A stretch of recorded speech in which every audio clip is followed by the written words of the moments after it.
बच्चों, आज की कहानी है चालाक और लालची कौवे की।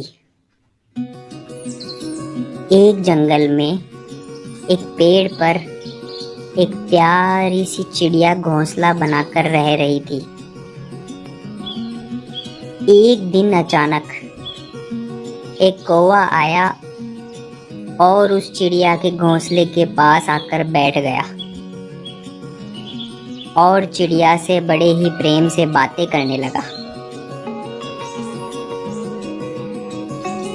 नमस्ते बहन जी। और सुनाओ भाई साहब, कहाँ से आ रहे हो और कहाँ जा रहे हो? कुछ नहीं, बस जंगल में ऐसे ही भटक रहा हूँ घर की तलाश में। थोड़ी सी थकान हो गई, इसलिए इस पेड़ पर थोड़ी देर आराम करने बैठ गया। आप सुनाओ चिड़िया रानी, कैसे हो? मैं ठीक हूँ और मजे से यहाँ पर रह रही हूँ।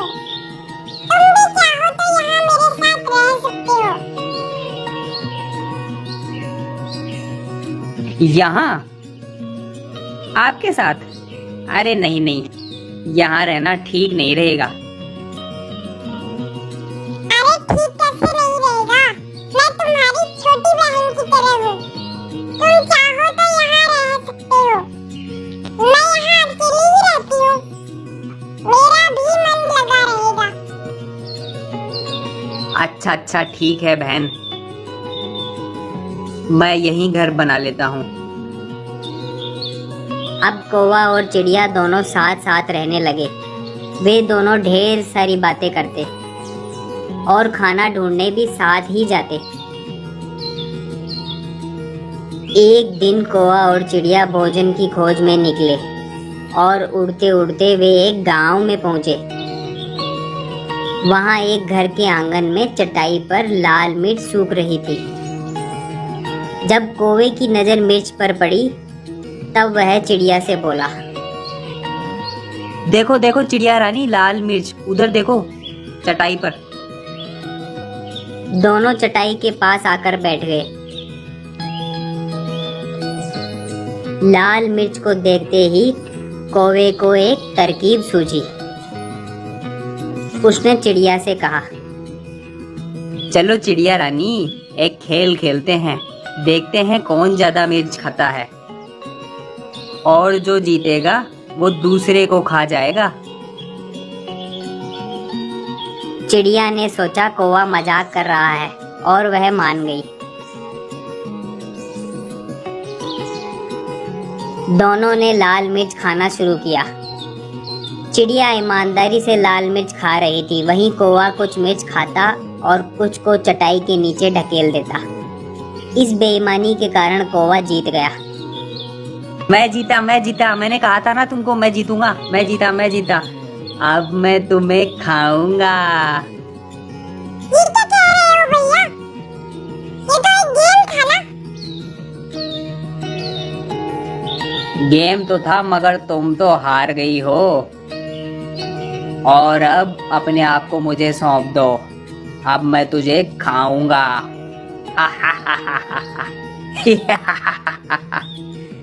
मारने के लिए तैयार हो जा चिड़िया। कौवे की बात सुनकर चिड़िया बहुत दुखी हुई। वो दोस्ती का हवाला देती रही मगर कौवा नहीं माना। कौवा चिड़िया को खाने के लिए उतावला था। तब चिड़िया बोली, ठीक है कौवे भैया, तुम मुझे खा सकते हो, लेकिन मुझे खाने से पहले अपनी चांच धो कर आ। कितनी बदबू मार रही है, सड़ेला। पता नहीं क्या क्या खाता रहता है तू। तुम्हारी चांच बहुत गंदी है। ठीक है, मैं अभी नदी में जाकर इस चोंच को धोकर आता हूँ। तुम यहीं रुकना। कौवा चिड़िया की बात मान गया और नदी किनारे चला गया। अब कौवा जैसे ही नदी में अपनी चोंच डुबाने लगा तभी नदी बोली, रुको, रुक जाओ। मैं तुम्हें पानी देने को तैयार हूँ, पर पहले मटका तो लाओ। ये तुम्हारी सड़ेली चोंच जिस पानी में डुबोगी इसको गंदा मत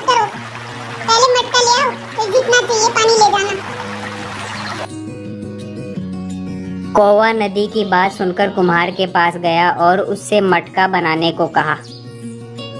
कुम्हार जी, ओ कुम्हार जी, मुझे एक मटका दो ना। अरे तुम क्या करोगे मटके का, इतने पिद्दू से कौवे हो। कुम्हार जी, मुझे एक चिड़िया को खाना है और उसने कहा है कि पहले अपनी चोंच धोकर आओ। कौवे की यह बात सुनकर कुम्हार का भी मन बदल गया। अब कुम्हार ने कहा, देख भाई कौवे, मटकी तो मैं तेरे को दे दूंगा, मगर पहले मिट्टी लेकर आनी पड़ेगी तेरे को। वो मिट्टी लिया और मटका ले जा, कोई मना नहीं करेगा तेरे को। अब कौवा उड़ता हुआ खेत के पास पहुंचा और अपनी चोंच से मिट्टी खोदने लगा। तब खेत ने कहा, अरे लोगो,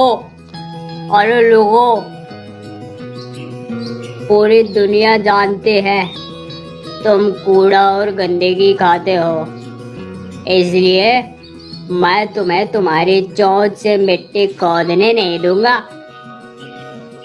मिट्टी चाहिए तो कुदाल लेकर आओ, वरना भाग जाओ यहाँ से। खेत की यह बात सुनकर कौवा लोहार के पास गया और बोला, अरे लोहार भाई, ओ लोहार भाई, मुझे एक चिड़िया को खाना है और उसने मुझे चोंच धोने के लिए कही थी। मैं नदी के पास गया था तो उसने मेरे को घड़ा लाने के लिए कहा। मैं जब घड़े वाले के पास गया तो उसने मेरे को मिट्टी लाने के लिए कहा।